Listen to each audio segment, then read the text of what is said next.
যদি কখনো ফিরে না আসি মন খারাপ করিস না, মনে রাখিস আমি তোকে হারাইনি, শুধু দূরে সরে গেছি।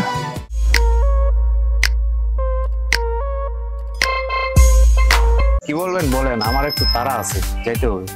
তুমি তো আচ্ছা বেয়াদব, আগে আমি তোমার বড় ভাই ডাকছি, আমার কাজটা আগে ইম্পর্টেন্ট না তোমার কাজটা আগে ইম্পর্টেন্ট? আমার কথা শুনো, তারপরে তুমি তোমার কাজ করিও। তো আচ্ছা ভাইয়া বলেন। আচ্ছা বসো।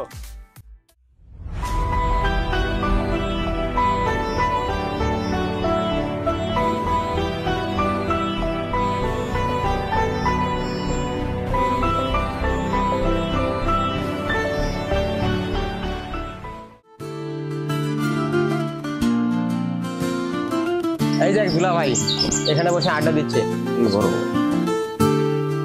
তুমি এখানে? এই সেলিম, আমার সামনে তোমার থাপ্পড় মারলো কেন? হ্যাঁ, তোমাদের সামনে তোমরা মারো, ঠিক আছে? আমি গেলাম, আমার মিটিং আছে, ঠিক আছে? এই চলো চলো। কিরে, তোর জন্য কতক্ষণ ধরে ব্রিজের ওখানে ওয়েট করে আছি, আর তুই এখানে বসে আড্ডা দিতেছিস? তুমি আমাকে থাপ্পড় মারলা কেন? এত সন্দেহ করো আমাকে? দেখতেছো তো আমি বড় ভাইদের সাথে কথা বলতেছি। সম্ভব কি এমনি এমনি করে? ওই দিন দেখলাম কোন মেয়ের সাথে ঘুরতেছিস, ওগুলো কোন মেয়ে ছিল? হ্যাঁ, তোমার জ্বালায় কি আমি কারোর সঙ্গে কথা বলতে পারবো না? আচ্ছা ঠিক আছে, আজকে থেকে আমি তোমার কথায় চলবো, তোমার কথায় শুনবো, তোমার কথায় রাখবো, বুঝছে এবার? আচ্ছা ঠিক আছে, ক্ষমা করলাম, নেক্সট টাইম যেন এমন ভুল আর না হয়। আচ্ছা দেখবা না আর অন্য কোনো মেয়ের সাথে কথা বলবে, কারণ তোমার সামনে কোনো মেয়ের সাথে কথাই বলবো না আমি, তোমার পিছনে বলতে পারি। কি বললা তুমি? এসব মজা করো কেন? আমার এসব মজা একদম ভালো লাগে না। একটু মজা করলাম, কারণ তোমার রাগী চেহারাটা দেখতে আমার খুব ভালো লাগে। আচ্ছা ঠিক আছে, এমন দুষ্টমি আর আমার সাথে করবা না। আচ্ছা ঠিক আছে, তাহলে একটু হাসো, তোমাকে হাসতে দেখলে আমার অনেক ভালো লাগে।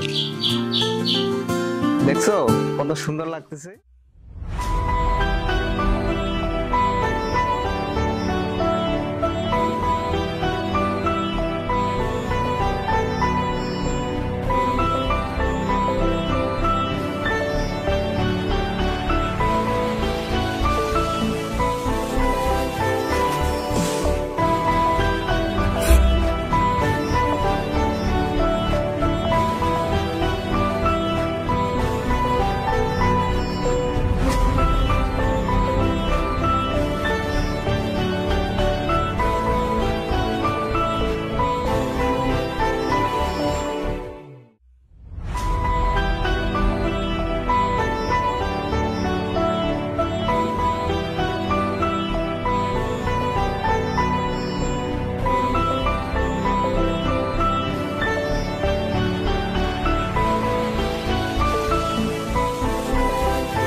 ওই যে তোমার সাকিব বন্ধু আসতেছে, তুমি থাকো, আমি গেলাম।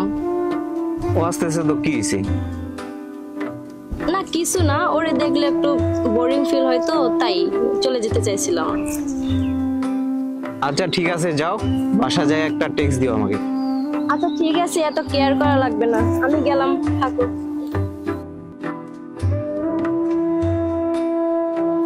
কিরে বন্ধু, কি অবস্থা? এতদিন কোথায় ছিলি? কোনো খোঁজ খবর নাই তোর? এক ফ্রেন্ডের সাথে এক জায়গায় ঘুরতে গেছিলাম।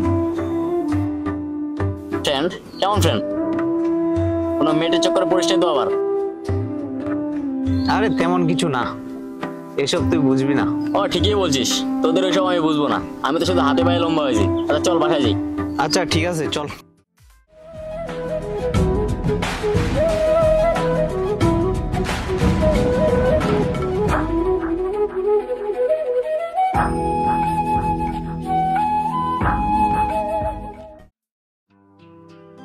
কিরে তুষা, কি খবর? কোনো খোঁজ খবর নিস না? এই তো ভালো, তোর কি খবর? আমার আবার খবর। এই যে সেলিম ভাই নাকি, কেমন আছেন? এই তো ভাই ভালো, তুমি? আরে ভাই ভালো।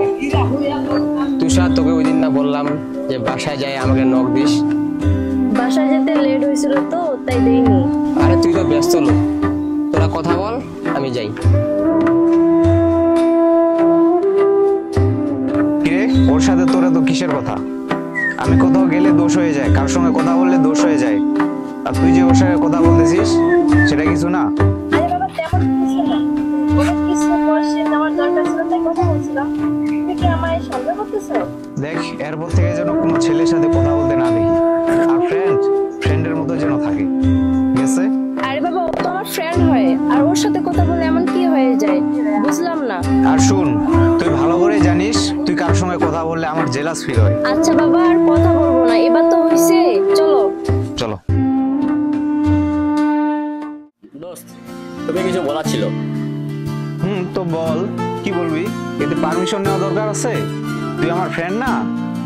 আমার তো সন্দেহ হচ্ছে এখন কারো প্রেমে টেমে পড়লি নাকি? আরে তেমন কিছু না, সেদিন প্রাইভেট থেকে আসার সময় তুষা আমাকে পিছন থেকে ডাকে। এই সাকিব দাঁড়া।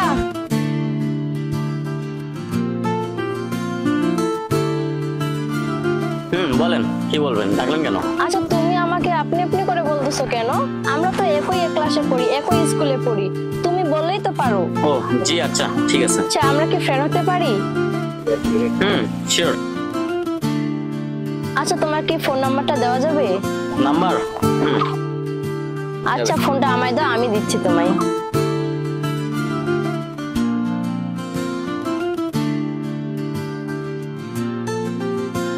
আচ্ছা চলো যাই।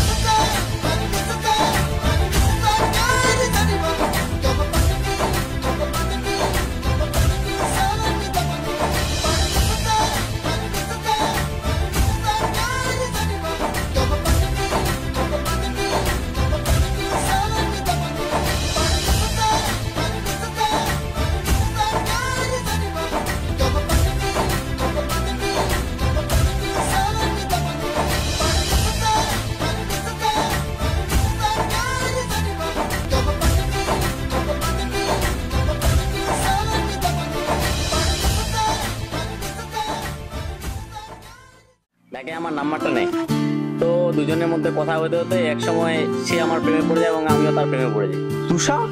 কোন তুষা? ঠিক আছে, দেখি আচ্ছা আমার কাছে ঠিক আছে, দেখাচ্ছি দাঁড়া। দেখি।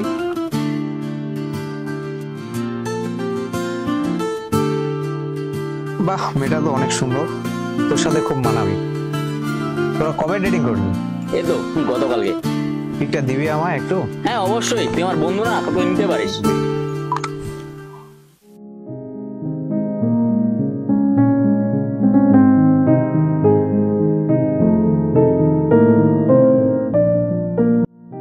আরে দোস্ত, আমাদের স্কুলে একটা নতুন মেয়ে এডমিশন দিল না, ওই সেই মেয়েটাকে আমার খুব ভালো লাগে। কি এত ভালো লাগেছে?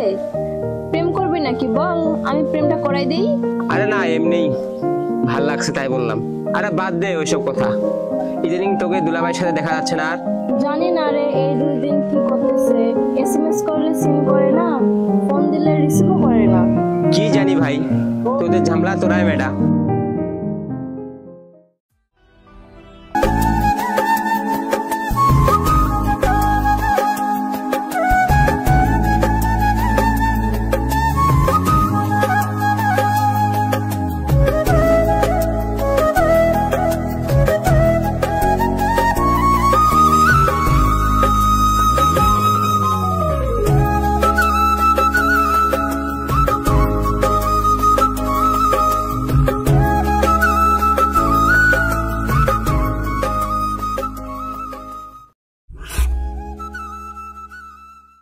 কি হয়েছে তোমার?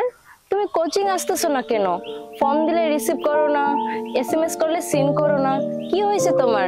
ইগনোর করতেছো? কিছু ভালো লাগে না আমার। এমনিতেই শরীর ভালো ছিল না, তাই আসিনি। আচ্ছা মানলাম তোমার শরীর খারাপ, তুমি কোচিং এ আসো নাই, আমি যে তোমায় ফোন দিতেছি, ফোন রিসিভ করো না কেন? আসলে ফোনটা সমস্যা তো, তাই ফোনটা মেকানিকের কাছে ছিল। সব কি তোমার কথা মতোই হবে? এতদিন পরে কি আমার কথা একটুকু মনে পড়ে নাই, নাকি অন্য কাউকে পেয়ে আমাকে ভুলে গেছো? মনে পড়লেই বা কি করার আছে, তুমি তো এখন আমার না। কি বললো তুমি? আমি তোমার না মানে? আচ্ছা বাদ দাও, কালকে তুমি কোথায় ছিলে? কেন, বাসায় ছিলাম। সত্যি করে বলো, কোথায় ছিলে? রাগ উঠাইও না। আরে বাবা বাবা আমি সত্যি বাসায় ছিলাম। আমার চাচাতো ভাই বললো কালকে তুমি নাকি বাসায় ছিলে না। কোথায় গেছিলে ঘুরতে? কার সাথে গেছিলে? এবার তুমি বিশ্বাস করতেছো না কেন? আমি সত্যি বলছি। বিশ্বাস? আর তোমাকে তোমাকেও বিশ্বাস করতে হবে? বিশ্বাস দেখাচ্ছি তোমাকে, এই যে দেখো বিশ্বাস। কিভাবে বিশ্বাস করবো আমি তোমাকে? তুমি কি মনে করছো আমি তোমার খোঁজ খবর রাখি না? কি করে বেড়াচ্ছ আমি জানি না? শেষ পর্যন্ত আমার ফ্রেন্ডের সাথে রিলেশনে গেছো। বাহ তুষার বাহ, শেষ পর্যন্ত তুমি আমার ফ্রেন্ড সাকিবকেও ছাড়লা না। সাকিবকে দেখলে নাকি তোমার বোরিং লাগে? এই তোমার বোরিং লাগা? ছি তুষার ছি, তোমার কাছ থেকে আমি এটা জীবনে আশা করিনি। দেখো আমি সাকিবের সাথে কথা বলতে বলতে কিভাবে যে তার প্রেমে পড়ে গেছি আমি নিজেও জানি না। ও আমাকে সব সময় আমাকে এসএমএস করতো, এত মিষ্টি মিষ্টি করে কথা বলতো যে আমি তার কথাতে তার প্রেমে পড়ে গেছি। সাকিব তোমাকে এসএমএস দিত? আরে ওর সাথে আমার 12 বছরের সম্পর্ক, আমি জানি ও কিরকম। সাকিব তো কোনো মেয়ের সামনে যেতে পারে না, আর ও তোমার সাথে সুন্দরভাবে কথা বলবে এটা আমাকে বিশ্বাস করতে বলতেছো? দেখো সেলিম, এবার মতো আমাকে ক্ষমা করে দাও, আর এমন ভুল জীবনও হবে না। প্লিজ আমাকে ক্ষমা করে দাও। তুমি তুমি যাই বলবো আমি তাই করব, তোমার কথা মতো চলবো, আমি শুধু তোমার হয়ে থাকবো আমি। প্লিজ সেলিম আমাকে ক্ষমা করে দাও তুমি, আমি তোমার হয়ে থাকতে চাই। প্লিজ আমাকে ক্ষমা করে দাও, তুমি যা বলবো আমি তাই করব, শুধু আমি তোমাকেই চাই। ছাড়ো হাত, তোমাকে আমি জীবনেও ক্ষমা করতে পারবো না। তুমি নিজে একবার চিন্তা করে দেখো, আমার জায়গায় থাকলে তুমি কি করতা? পারতা আমাকে ক্ষমা করতে? প্লিজ সেলিম তুমি যা বলবো আমি তাই করব। রিলেশনটা কি আগের মতো জোড়া লাগানো যায় না? তুমি রিলেশন জোড়া লাগানোর কথা বলতেছো? আরে এই মনটা হচ্ছে স্বচ্ছ কাচের মতো, একবার ভাঙে গেলে দ্বিতীয়বার জোড়া লাগে না। তুমি কি করে পারলে আমার মনের সাথে এভাবে খেলা করতে? তুমি আমার ট্রাস্ট নষ্ট করছো, তুমি আমার বিশ্বাস ভাঙছো। আর যাই করা যাক, তোমাকে ক্ষমা করা যায় না।